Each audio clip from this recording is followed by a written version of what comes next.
Reassembly of the rotating element. See Figure 1 of Bulletin Number 485-1938 for callouts. Coat the shaft lightly with oil. Place impeller key in shaft keyway. Align impeller on shaft and install with an arbor press or brass tubular sleeve and hammer. Guard against bending shaft. When assembled, the impeller vanes must rotate in the proper direction, and impeller hub must be centered on shaft journal. Use this illustration for vane position and proper rotation. Coat shaft sleeve O-rings with oil and install in shaft sleeves. Install shaft sleeve set screws in shaft sleeves. Assemble shaft sleeves to the shaft and hand tighten against the impeller. Do not tighten shaft sleeve set screws. Install the stuffing box bushings.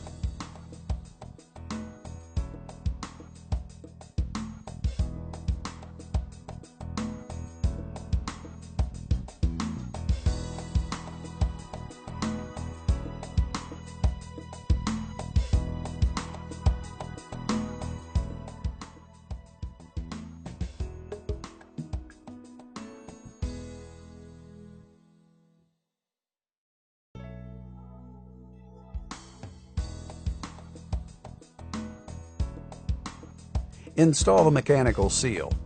Sealing of the pump liquid cavity shall be with a face-type mechanical seal with nye-resist stationary seat, carbon sealing washer, rubber flexible members, stainless steel metal parts, and spring. Seal to be rated for 225 degrees Fahrenheit, 107 Celsius at 150 pounds per square inch gauge, 1034 bar maximum. Seal shall be mounted over bronze shaft sleeves. Install casing rings on impeller. See Figure 1 of Bulletin Number 485-1938 for more information. Place inboard deflectors on shaft. If previously removed, install bearing housing seals into housings.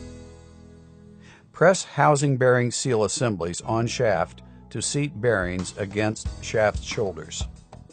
Install bearing retaining ring in groove against the outboard bearing. Install gaskets onto bearing covers. Use factory supplied parts or cut replacement gaskets from 1/16 inch number 444 velumoid. See Figure 1 of Bulletin Number 485-1938 for more information.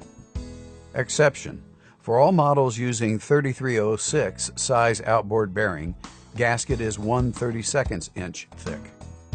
Now attach inboard and outboard bearing covers. In the assembled position, the grease drain tap must be located at bottom in a horizontal plane. Install outboard deflector and coupling key. You will need to assemble the coupling half on the shaft and tighten the set screws. Use factory supplied casing gasket or use the upper casing as a template to cut a casing gasket from 1/64 inch velumoid. See Figure 1 of Bulletin Number 485-1938 for more information. It is very important that specified material and thickness be used for casing gasket.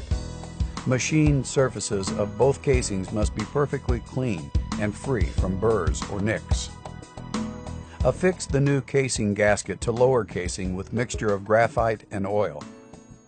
Use slings around the shaft near bearings to set rotating element into lower casing. Install the stuffing box bushings. Install the packing.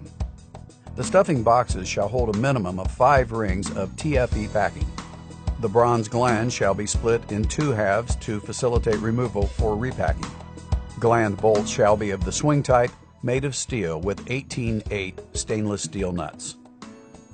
Insert 2 packing rings, a lantern ring if provided, and 3 packing rings. Insert each ring separately and stagger the joints of successive rings. Insert the packing glands and set the gland bolt nuts finger tight. Do not use a wrench. Rotate shaft by hand to check that it turns freely. Position the casing rings and both bearing housings so that all dowel pins engage in slots in the lower case split surface. Assemble both bearing caps per the match marks and tighten the cap screws. Adjust the shaft sleeve to center the impeller in the lower casing volute, assuring that the case rings are equally spaced on the impeller skirts. Tighten both shaft sleeves with a spanner wrench, then tighten shaft sleeve set screws to 1/30 inch-pounds torque. Cover the top side of the casing gasket with a mixture of graphite and oil. Install the gland bolts. Carefully locate the upper casing on the lower, making certain the dowel pins engage. Install cap screws and tighten, working from the center of the casing to each end, to the torque values referenced in bulletin number 4851938.